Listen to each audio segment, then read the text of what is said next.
Hello, everyone. How's everyone today? Are we down from our as ever high? Seen some of you have been spending. Someone mentioned that a squaddy spent over $2,000, and I actually found the order. Spending all your money. We love to see it. I'm glad. I hope everybody got the order that they wanted. And it would appear that Megan's team made sure that there was plenty of stuff available. I don't think anything is sold out, but people have been buying. I think I saw one person, it was something like 50, they bought 50 honey jars. Phew. All right. Let's see who's in the chat. Hello, Tanya. I need to rewatch Baron's live from yesterday. I think Legs and someone else was speaking. It was like a 3-hour podcast, but I definitely want to listen to it back. I love listening to podcasts where we have discussions, and I didn't know that Legs was a guy. I discovered that Legs was a guy. Hey, Legs, if you're listening. I always thought that Legs was a woman.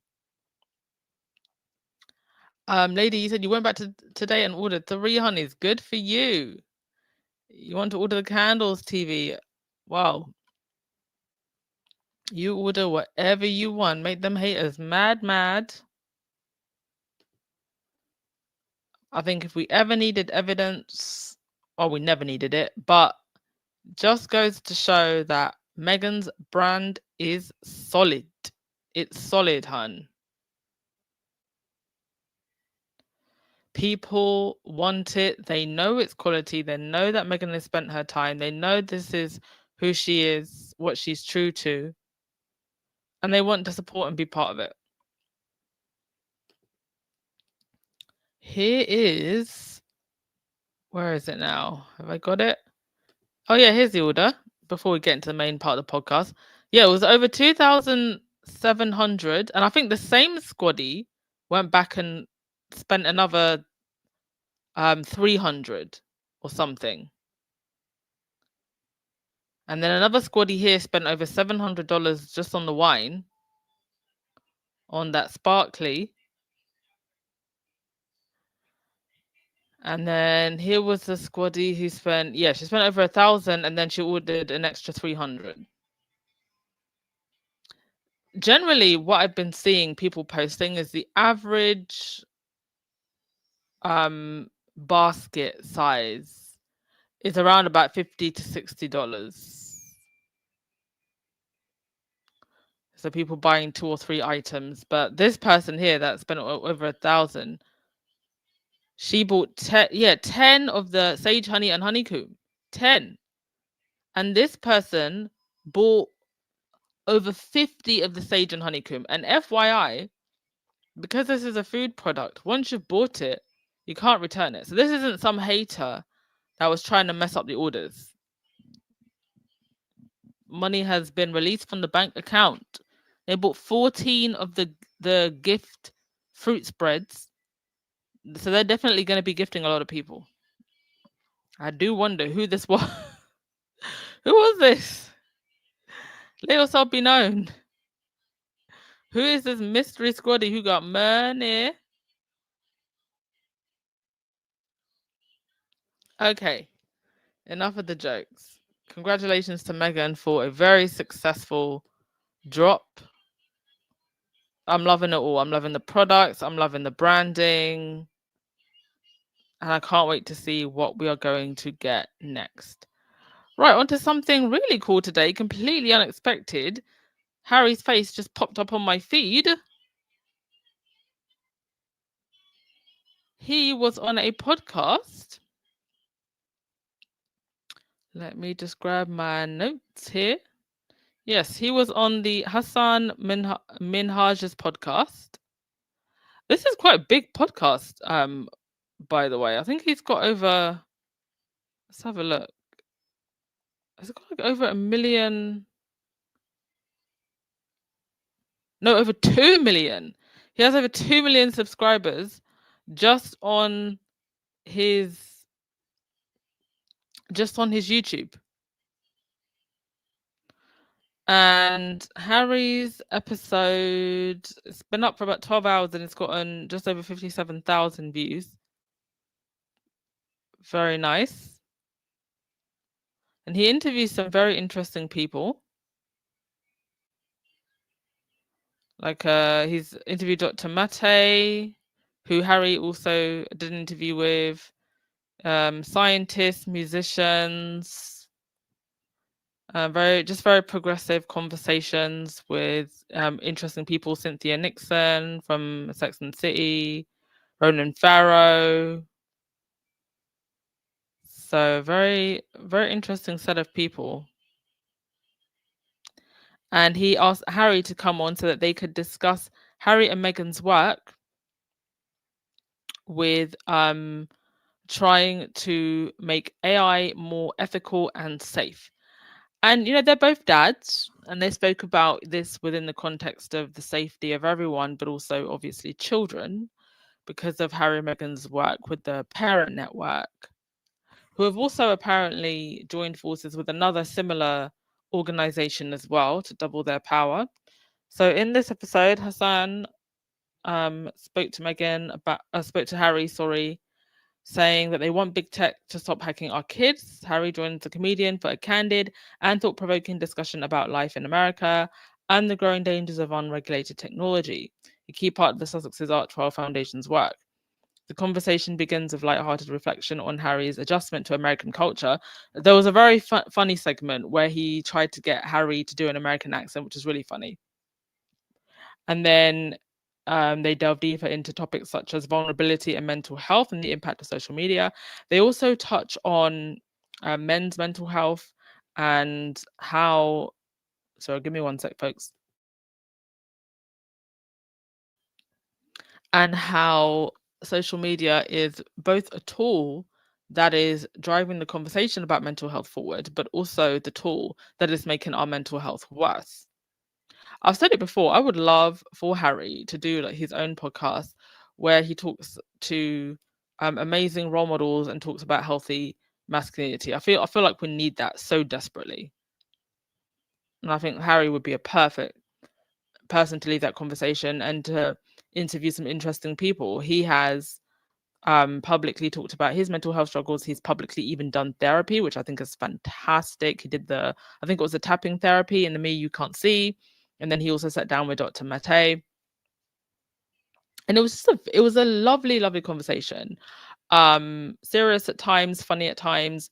I also love how Harry pointed out throughout much of the discussion that ultimately, I think most people want these seatbelts put in place, not just for children, but for everyone, including adults. They spoke about how people are even using these AI chatbots for therapy, which can be quite dangerous. They talked about how researchers spent time talking to these chatbots, and within like the span of an hour or something, every 5 minutes there was something harmful that came up. But ultimately, it is the people who are driving these companies, who own them, who promote them, who profit off of them, who don't want those seatbelts. And a lot of the conversation centered around holding the people who run these companies, these technocrats, these tech bros, who just don't care about the consequences, just the profits.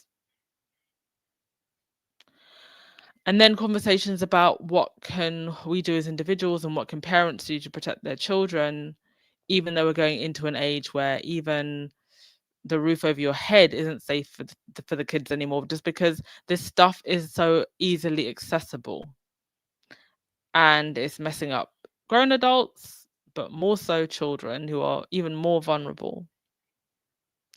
So it was a brilliant discussion. I'm definitely going to check it out. I think I posted it already in the community tab, but I will get the link for you to. Let me just copy this and share it. If you haven't already, definitely worth if you're just interested in the topic of AI and where things are going, it's just a brilliant discussion, something that I'm very interested in. I think we should all be very mindful of. Also, at the very beginning, he was asking Harry about beef between Taylor Swift and Charlie's XCX. Is that her name? And Harry's just sitting there like, what is this guy talking about? Which I love, because you know what that means? It means Harry's outside touching grass and not on social media. And that's why he doesn't know about the beef between Taylor Swift and and whoever. Okay, that's the link to the interview. Definitely go and check it out. Let me know what you thought about the talk in the chat. It was a great interview. Thank you so much, Anna Boyd, for the super sticker. Much, much appreciated. You've been around for a while, Anna. Very much appreciate you. Come on, Sims. It seems calm and you, Vanessa, felt such a... Indeed. Do you know what? It's so funny. I don't even have that on a slide, but I know what you're talking about. So karma came for Vanessa Feltz, and it also came, finally, for Lady C. Colin Campbell. You know, the one who has a whole YouTube channel? I think she's got over 250,000 subscribers or something. Been crap talking Meghan for the longest time. And she seems to have fallen prey to illness. I might have to catch on that story tomorrow because I didn't manage to get it on the slide yet. But she was rushed to hospital in an ambulance after a nasty accident. This is someone who has made tens of thousands off of hating Meghan. Her views, not only did her videos get tens of thousands of views, hater videos have a much higher CPM, much higher. She's probably making thousands of being a hater. Karma knew her address and it rushed her off in an ambulance to the hospital. Yep, karma's coming for them all. I'm actually going to do a series on TikTok on people who got their karma. Or what should I call it? People who effed around and find out and got visited by the ancestors? Should I call it that? All right. On to the next thing. Harry and Meghan's date night. We got a few more photos. I did some screen grabs because Meghan posted on her Insta. Harry and Meghan just having a good time, having a good date night. And she's been, obviously she's from LA, so she supports the LA Dodgers, and I've seen her wear merch from them before. They also met Magic Johnson, and I'm assuming that's either his partner or his daughter. Yeah,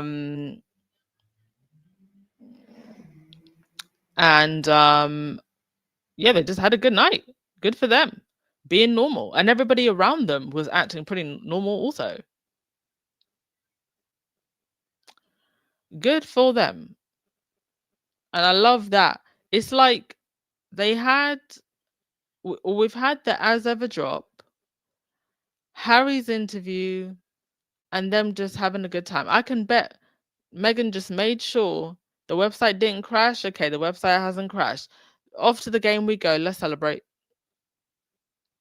They can just wear their caps, wear their jackets, wear their jeans, and be good. You know what else I love about this? When Harry and Meghan go to a sports event, they're going as private citizens just to have a good time. It's not a so-called engagement.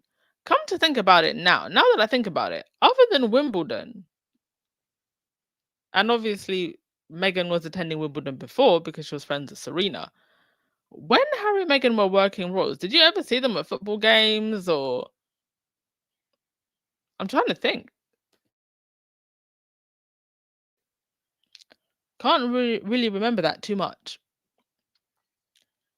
But William, every opportunity to go to a rugby game, a football game. I'm starting to also think that there's vacations that we don't even know about yet.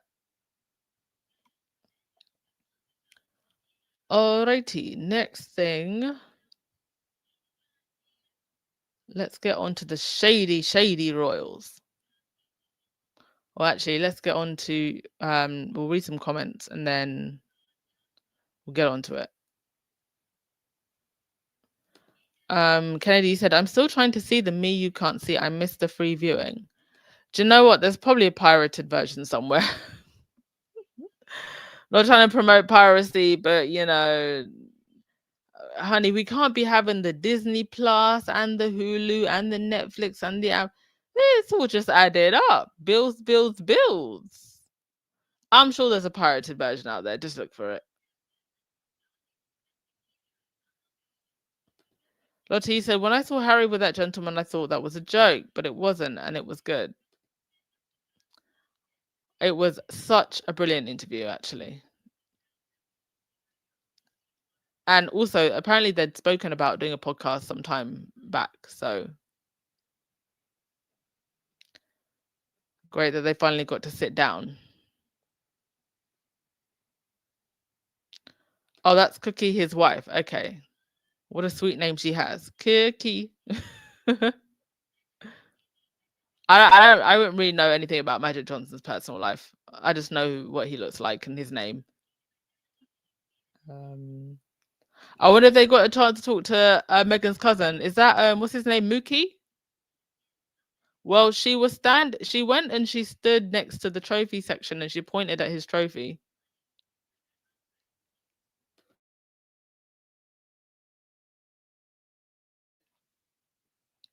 All right, next thing. Camilla. So apparently, Camilla was out here scheming as usual. And she was apparently doing events to distract from the whole Prince Andrew thing.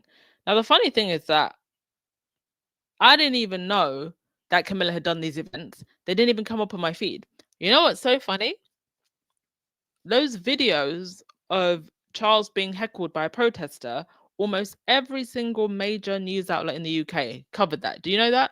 It was on Sky, BBC, ITV. They all covered Charles getting heckled. They loved that story because it got so many clicks and views. You know what they didn't cover? Camilla. I didn't even know that she'd done two appearances. So Camilla did 2 events on Tuesday to distract from the York situation, and we paid no attention. It's been an absolutely terrible, this is from Celeb Bitchy, this article. It's been an absolutely terrible fortnight for the Windsors, almost all of it because of Prince Andrew, Sarah Ferguson, Jeffrey Epstein, Ghislaine Maxwell, and Virginia Giuffre's memoir. The situation has been made so much worse by the protesting of Charles and his poorly handled, by Charles and his courtiers, who have been thoroughly exposed as out of touch and utterly uncaring of victims' rights. You know it's bad when they have to send out Camilla to change the subject and get some positive PR for the family. They had to send Camilla out because William and Kate are on vacation, apparently. William and Kate are on vacation again. I mean, it would explain why they haven't been out and about.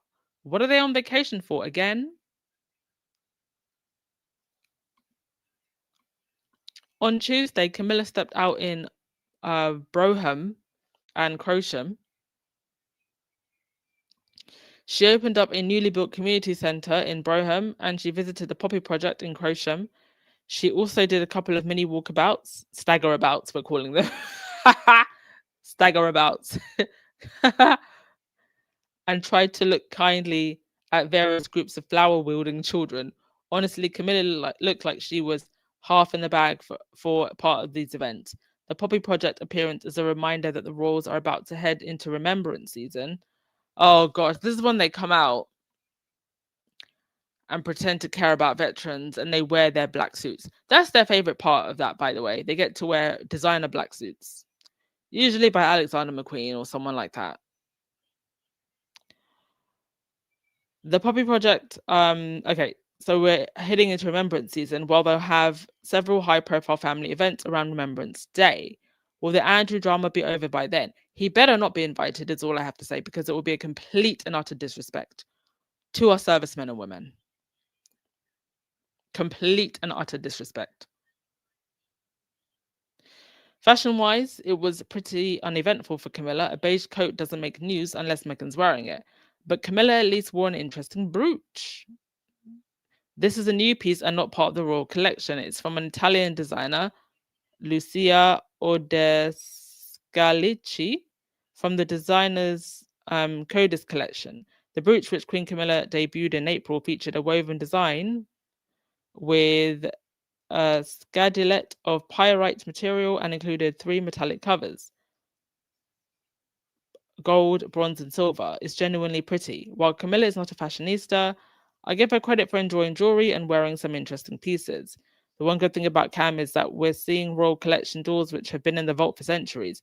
I mean, respectfully, they need to stay in the vault or be put into a museum, because the problem with a lot of these royal jewels, especially the older style ones, they make you look very dated. And even with access to all of those pieces, she still picks up a few new pieces. Oh, I'm sure that Charles is compensating her. Incidentally, the palace has succeeded in one thing. Barely any royalists are talking about the gossip that Charles wants Royal Lodge for Camilla's home when he passes. Andrew still believes that. I think I believe it too. I think that Camilla wants Royal Lodge.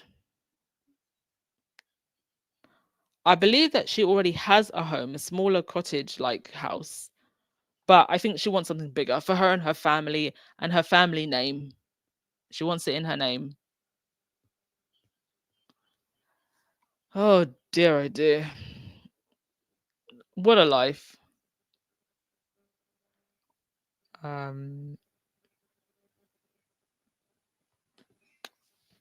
Kevin, you said these people on Salty Island are on life support. Indeed, they are.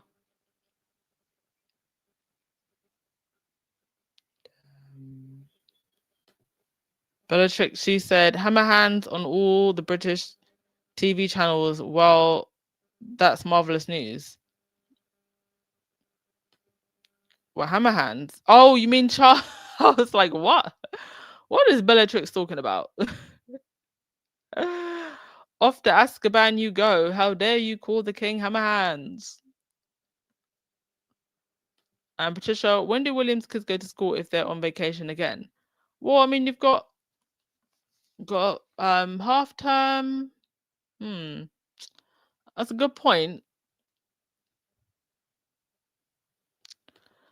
Misty said, listen, Anne, I saw Raw Network and Danica Woo Woo, is that Dan Woo Woo, complaining about the prices of the candles. I had to let them know, as ever, target market is accomplished people who like soft life. Indeed, that is literally their target market. And you get some people that will buy one candle as a gift and a treat for themselves. Or they'll just buy, I don't know, the flower sprinkles or something. I feel like there's something in the collection that fits almost every single price range. And it is about, a lot of the Azapa brand is about gifting. So they want to make sure that the items are quality. Please don't watch the Royal Network or anything from Dan Wooten or any of the haters. Hate watching still helps them a lot. So don't, help them pay their bills.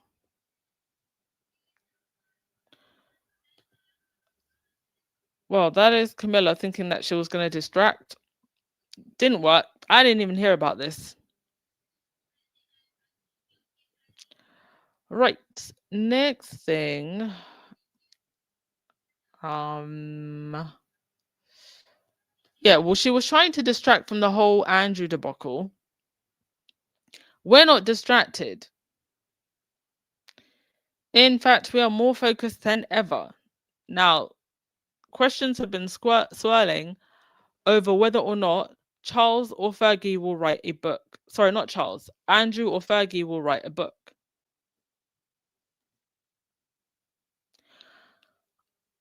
I can see Fergie doing it.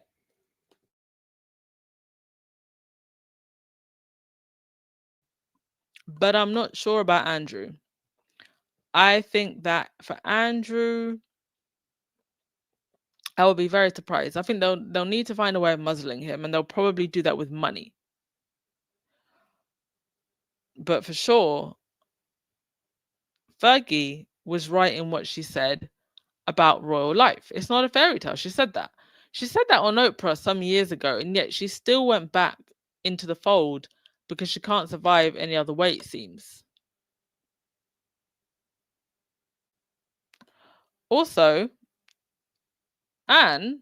Princess Anne, is apparently going on a tour to Australia and Singapore. She'll be accompanied by her husband. Now that's from November 8th till 13th. You've got Earth Flop. I think it begins on the 4th. So Earth Flop just before, and William will be in Brazil. And then you've got Anne in Australia and Singapore. Doing what? Goodness knows. Creating impact? Probably not. Using the taxpayer money? Absolutely. I think they really have to weigh up whether or not these international tours are even worth it anymore. I would be curious to know if they even got invited. Both Australia and Singapore? Would Singapore have invited Princess Anne or any royal at this point? Don't see why they would need to. But off Anne goes. I wonder if she's packing her own luggage again. That's something she bragged about last time.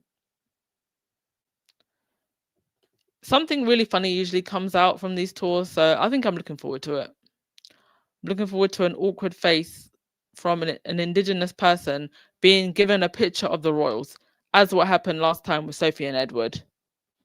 So out of touch, but so horribly hilarious, and we laughed about it for weeks. Because what do you mean you're giving me a picture of yourself? For what? Maggie said, nobody's forcing these idiots to buy any of Meghan's products. Indeed. Nobody is forcing them. They buy them because they want to. All right. Next thing. I think there was just one more thing before I wrap up.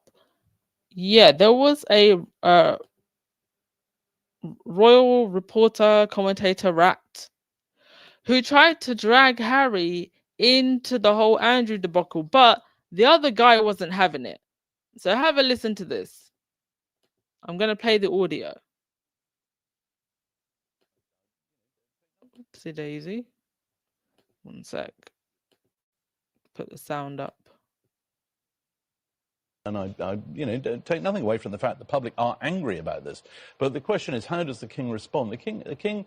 I think back to when Prince Harry was lobbying accusations at the monarchy just after the king became king back in the autumn of 2022. And for about 12 weeks non-stop, you had Harry with his 6-part Netflix series, followed by his book Spare, and all the interviews around it. And there were these constant accusations being lobbed at the monarchy. And he didn't respond. And people said, oh, the king must respond. And actually, the king didn't respond because, the monarchy is above that kind of stuff. Leave it to the politicians. You cannot compare Harry and Andrew. We have Andrew, who's wanted for questioning in America, who Scotland Yard would quite like to talk to, for help in investigating a very serious global scandal. And don't bring Harry into that sort of league. We're talking about a prince who is in disgrace, who's done something clearly but he hasn't been accused of anything. He's been charged with anything. Well, he hasn't been sentenced. He defends everything. He's shown deplorable judgment in the court of public opinion. He's a total wrong one. Everybody hates him. But what is the king supposed to respond to? The king is the fountain of justice. He has to respond to concrete, sensible issues at a key moment. He can't just sort of launch a statement on the basis about that the contact. And I don't take nothing away from. I mean, did he say anything wrong? And indeed, keep Harry out of this. Bravo to that man. Keep Harry out of this.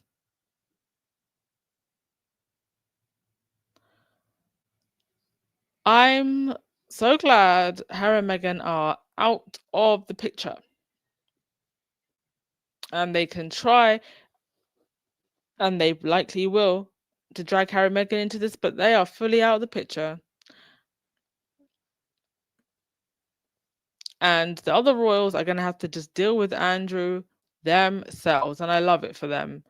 I'm so sure that William especially is hoping that the Andrew problem, which is how they see it, they don't even see the victims. The Andrew problem is dealt with before he's king.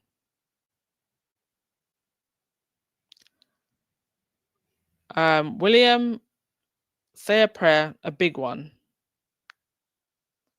Because something tells me this issue isn't going away anytime soon, and that when he is king,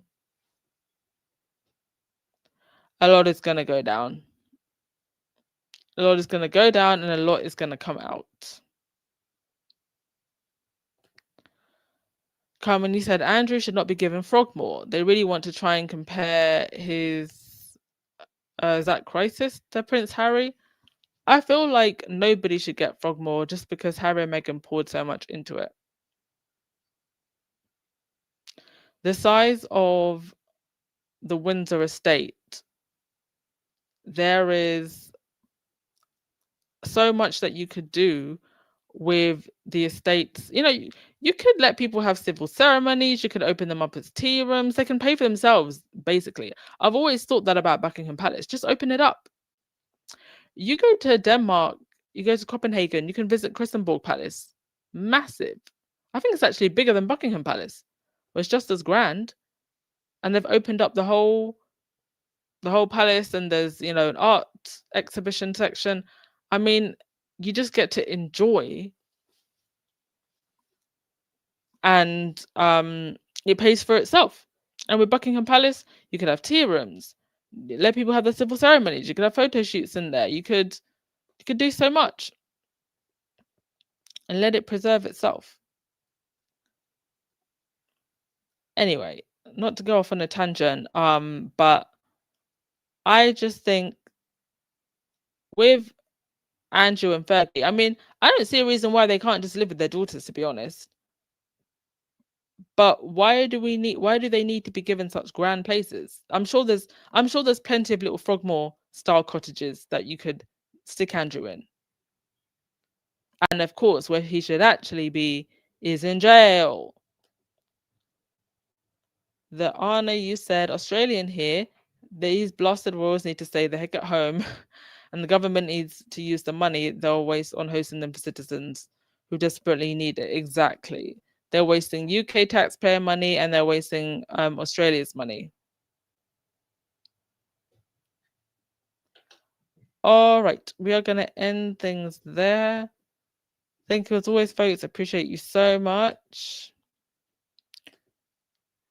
If you're not planning on ordering anything from As Ever, at least make sure that you're following them online, on Instagram, and on via email, which is where they're currently reaching us. I do hope that they expand a little bit more to other social media platforms, cover all your bases. But for now, they are giving us loads, and we are grateful for that. All right, folks, you enjoy the rest of your day, and I will see you tomorrow. Ciao.